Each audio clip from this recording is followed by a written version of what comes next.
why didn't it follow it? I have it set up in my personal Claude, my personal chat GPT, like, don't do this, don't do that, but it's also about how much access the systems around the LLM have. And I think that Phil was referring to that earlier in the podcast, was how much governance, what rules do you have around the systems around the LLM that is feeding the LLM that data? So what access does it have to your data? What access does it have to your personal information, customer information in this case, that it had access to? So I think that's important. And then when I took a second look at that article, I kind of understood what went wrong from setting up that LLM and connecting it to the data.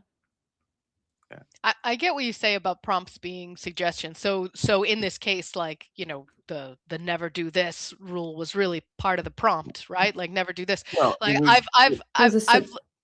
sorry, go ahead. Yeah, it would normally probably be a series of different prompts at different parts of the system. So you would probably have a pre-prompt system prompt that says, don't take these actions.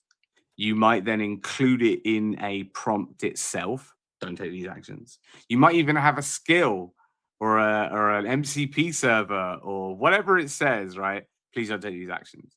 But if your entire stack is governed by the AI, then those are just strong suggestions. You need a brick wall around your AI with a door that opens when you want it to open. If those bricks are made of marshmallows, don't be surprised if it gets through it, right? Like, it's that type of thing. They are strong suggestions. They're still suggestions.